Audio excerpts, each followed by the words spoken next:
Are you a believer? We hear ghost stories a lot. Some may seem far-fetched, others are closer to home. But where do you stand? Listen to these 3 very true and terrifying paranormal encounters and be the judge. Story 1. My bloody uncle. I have an insane paranormal story I've held onto for over 30 years, and it has many witnesses. For some reason, I never thought about posting my story here. I've posted it on social media comments before, and I think I've even talked about it on my own YouTube show before, unrelated to paranormal. Basically, I interview families with missing children / family members to help get the word out and bring them home.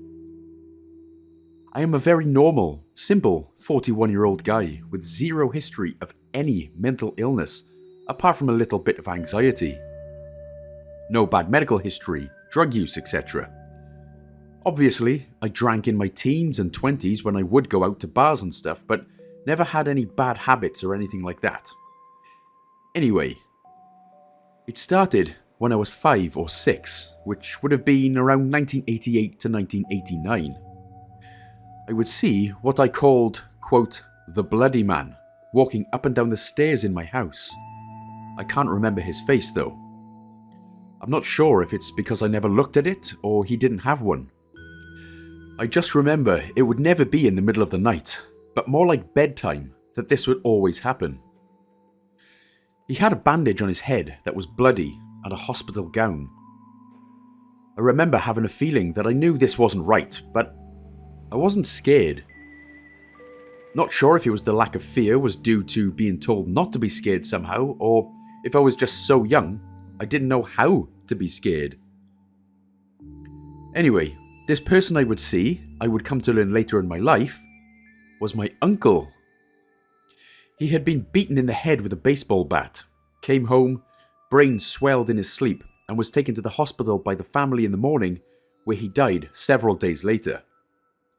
This was August of 1982. I was born in December of 1983. There's much more to the story, both his life and that night itself, but I'll hold off on that for now. I saw the bloody man somewhere in the range of 15 to maybe 30 times. Then, my mum and I moved out of there to get our own place. This was originally my grandfather's house, and I was gone for 5 years. Around 12 or 13 years old, I moved back to that house. While I never saw the bloody man again, it was far from the last paranormal encounter I would have in the house. After being back around 5 to 6 months or so, one day I was showing my little sister how to play a Sonic the Hedgehog game. And as I'm explaining it to her, as clear as day, a female voice says her name. My sister instantly got up and went to the door and said, "Yeah, Ma?" And I was frozen solid in fear. This was for 2 reasons. The first was I knew for a fact that that wasn't my mum's voice that said my sister's name. It was my grandmother's, who had been dead for 10 years. The second thing I knew, that my little sister didn't seem to realise, was the voice had not come from downstairs. It came from right at our feet, by the foot of the bed. I just sat there, frozen in fear, while my sister yelled for my mum, who of course said she had been washing dishes and never called her. My sister then sulked while walking back to the bed. "What's the matter?" I asked her. She said, "I hate those stupid stairs. The bloody man is scary." So I started asking her who had told her about the bloody man. Was it any of my friends, any family, etc.?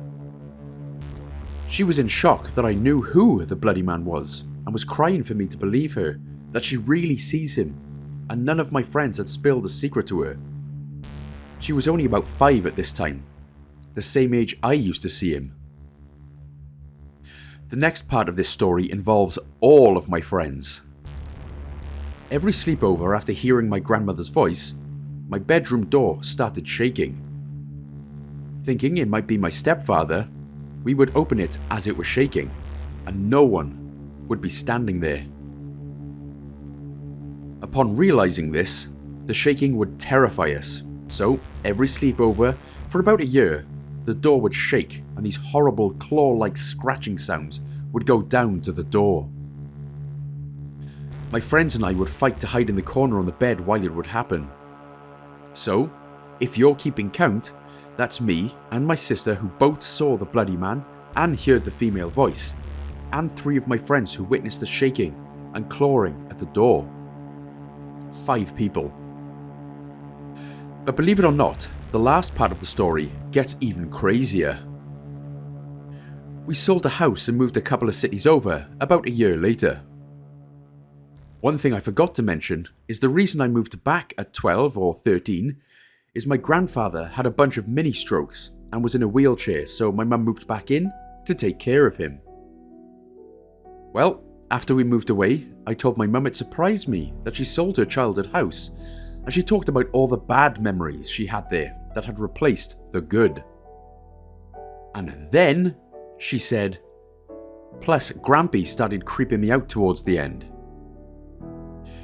It turns out he had started telling her, "Your brother's still here." Every night, up and down those goddamn stairs. Up and down. Up and down. He saw the bloody man too, which was his son. But that is not the craziest part either.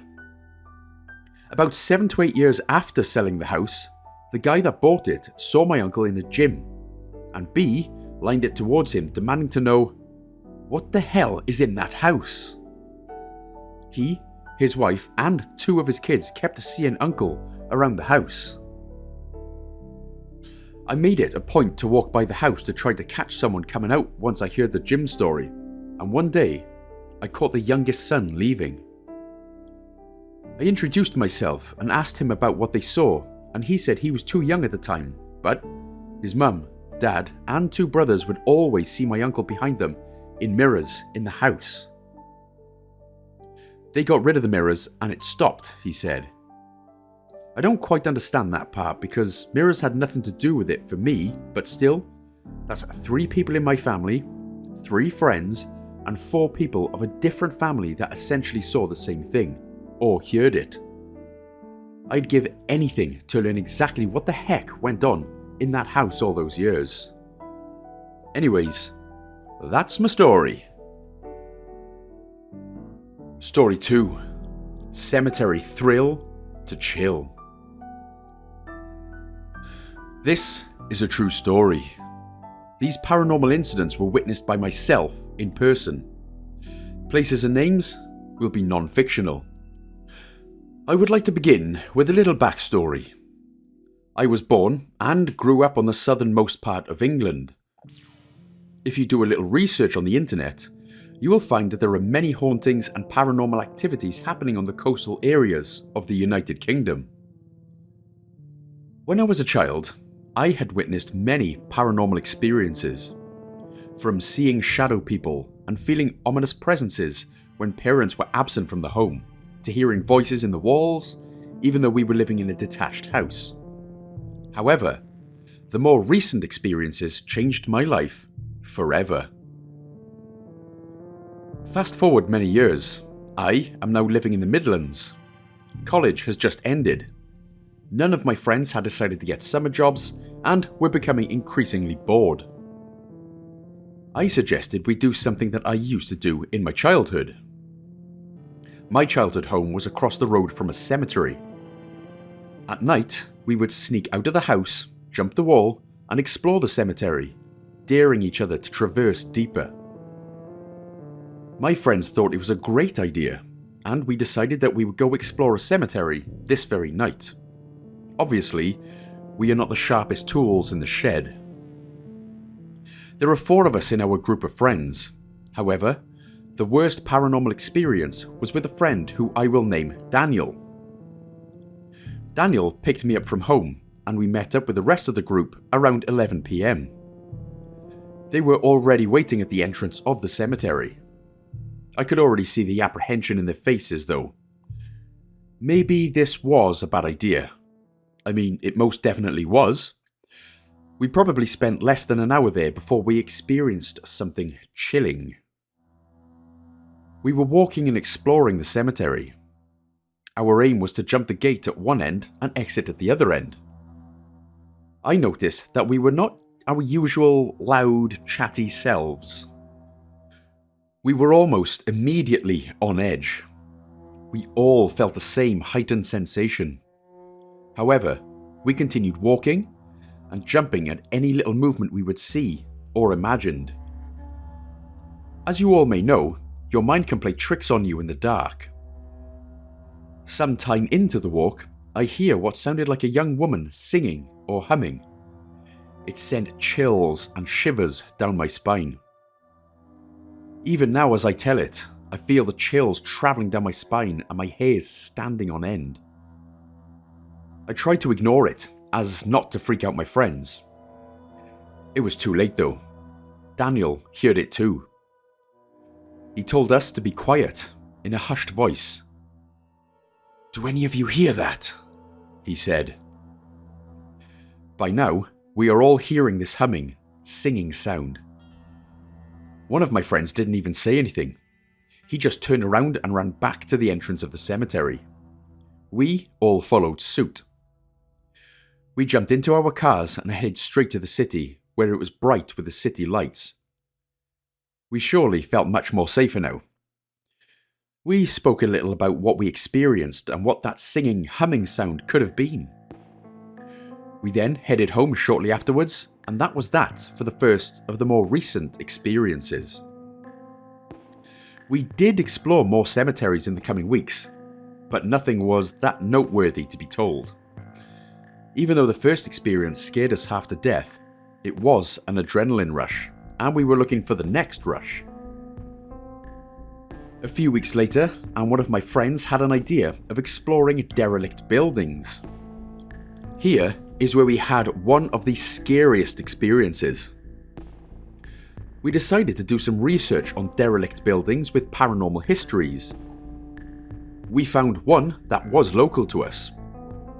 It was around 13 miles or so from where we lived. We arrived shortly before sunset. We scouted the area for security guards or surveillance cameras, and, luckily for us, there wasn't any. So, we decided to go and eat and explore the city and wait for it to become dark. A couple of hours passed. Darkness truly set in. We arrived at the derelict building and realised just how dark the area really was. Not much luminosity from the streetlights, just a little brightness that shone down from the moon. However, we were already here, so we proceeded to cut through the fence and into the courtyard. Ominous, eerie aura oozed from the building. Boy, was this going to be a thrill. We pull away a board that was nailed to one of the windows and climbed in. We began to explore. We were all close to each other, close enough to hear each other, but we were exploring different rooms individually. We were having a great time, making sounds and just trying to scare one another. We then made our way up to the upper floor, and we decide to split up. Myself and Daniel take the right, and the other two take the left. I entered the first room on the right, and Daniel entered the room adjacent to me. I hear Daniel gasp, and then a loud smack sound. The closest I can describe it, imagine a soft paper book hitting a table. The sound was loud enough for the other two to hear it on the other side. I quickly exited my room and entered Daniel's. I see him on the floor and quickly rush to him.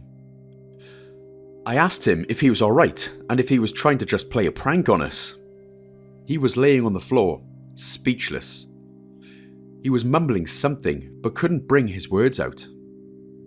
I shone my light in his face, and what I saw shocked me. The absolute fear in his eyes, and on his right side of his face was a large red mark in the shape of a hand. A thin hand, but you can make out the fingers. His face resembled what you would see in a stroke patient. The right side of his face was drooping, and he had no control of the muscles in that part of his face. I quickly shouted to the others and tell them we need to leave immediately. When the others saw him, they almost burst into tears. You can see the literal fear in their eyes and the blood drain from their faces. We exited the building quickly and made our way to the nearest emergency room. We didn't even know what to tell the doctor at the hospital. We just said he fell down and hit his face.